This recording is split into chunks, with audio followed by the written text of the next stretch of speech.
Only when moving can one maintain one's balance. It wasn't a pathologist who said that.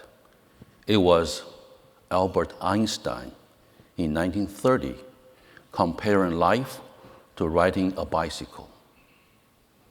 Back then, pathology didn't require medical licensure in many states.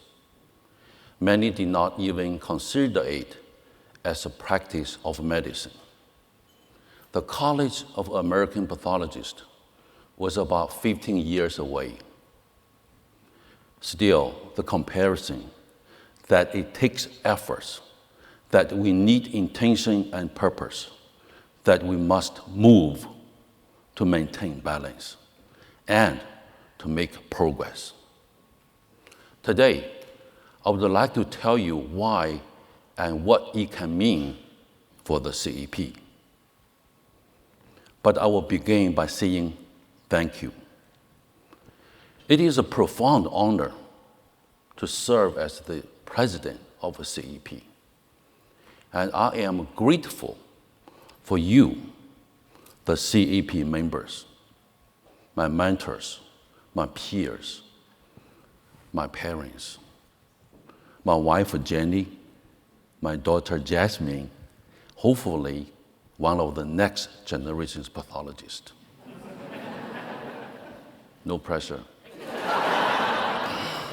Honey, love you. And everyone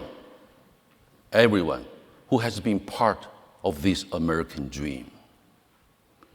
Here is what all of you can expect from my leadership. In all of CEP's history, I will be its very best 39th president.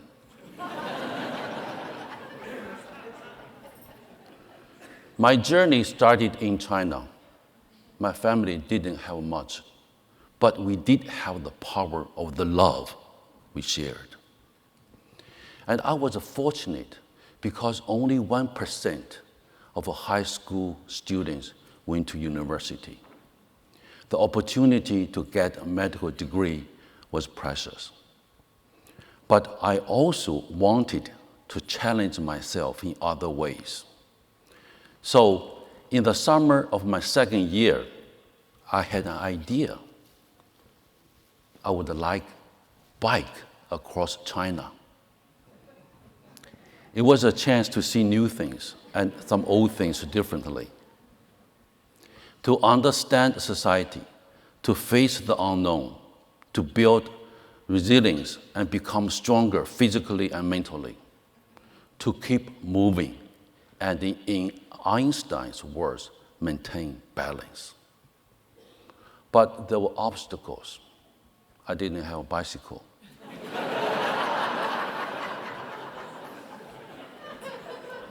I didn't have a place to stay. I didn't have money. So the solution was that I needed to create the opportunity. I approached a local bicycle company. If they let me use a bike, I will carry a sign with their name and number. Free advertisement. And I contacted universities. I asked if I could stay in the dorms. Free lodging.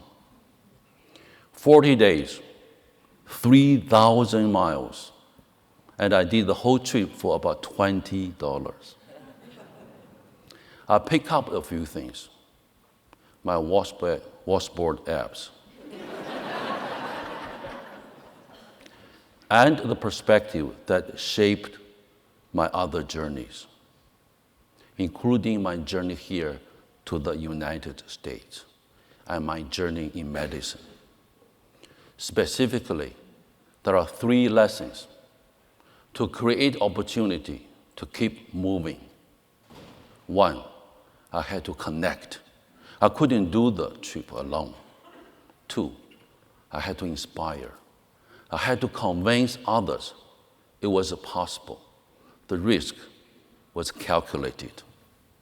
And 3, I had to embrace. Bold action meant change, accepting the unknown. connect, inspire, embrace. For me, those are not just words. They define my vision for the CEP's future, our shared future, a future that begins now. With new technology and new knowledge, has a pathologist's role ever been critical to health care's future? And is there anyone more uniquely positioned to lead this change? The challenges before us are real. Workforce shortage, payment pressures, political uncertainty, technology disruption, understanding and applying artificial intelligence. Together, we can turn these challenges into opportunities. First, we must connect. At the CEP, we define ourselves as members first. That is why we advocate. But instead of silos, we must forge new alliances. That means connecting across subspecialties, practice settings, and generations of pathologists. That means connecting with other clinical colleagues to drive treatment decisions. And that means connecting with researchers to ensure pathology is at the forefront of advancement in precision medicine and artificial intelligence. Only through our networks can we amplify our voice and effectively advocate. By sharing across boundaries, by mitigating bias in pathology, by connecting through a shared sense of belonging, we do not just elevate ourselves. We transform health care delivery. I can't think of a more important cause or more inspiring one. As the premier organization for pathologists, we must inspire. We have a responsibility to grow our ranks. We must extend invitations to non-members, new graduates, and young professionals, and underrepresented voices in our field. Never forget that our impact multiplies with each new voice. So, to residents and fellows, we are deciding their career paths, shape the future of this dynamic field. To medical students, discover the profound impact of pathology.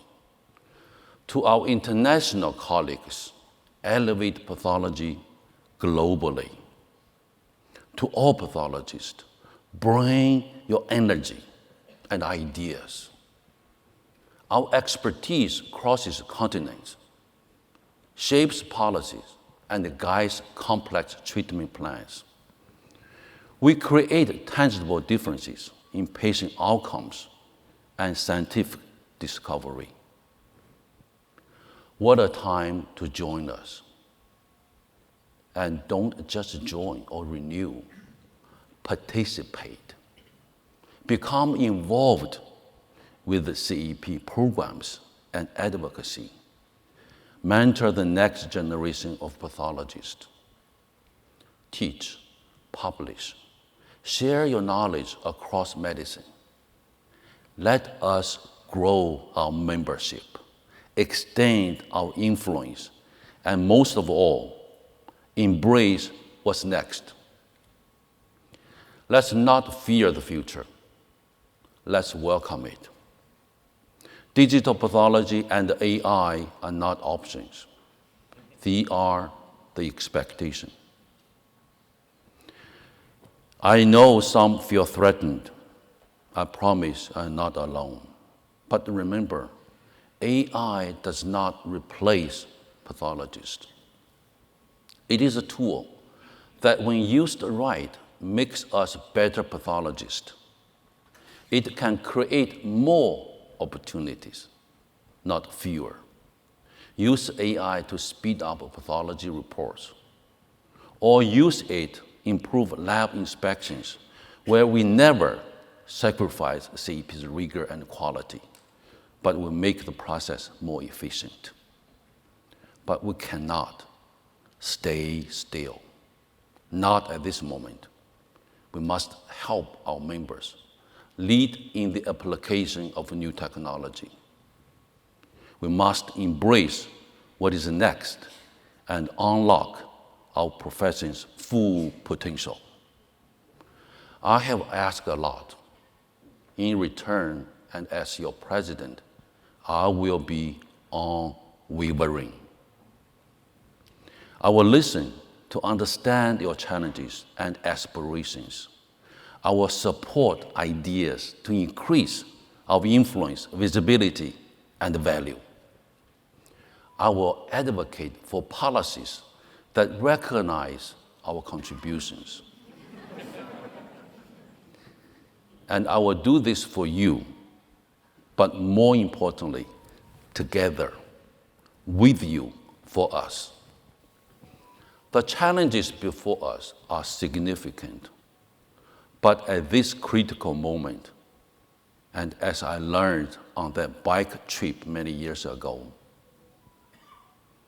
only when moving can one maintain one's balance. Only when moving can we make progress. To accept the status quo is to sacrifice leadership. That is not who we are. So let's move with urgency, purpose, belonging, and unity. Together, let's strengthen our pathology, elevate patient care, and shape medicine's future. Let us connect more deeply, inspire more authentically, embrace more fully. I know we can. I know we will. The College of American Pathologists has a distinguished history, but our greatest contributions are yet to come. Thank you.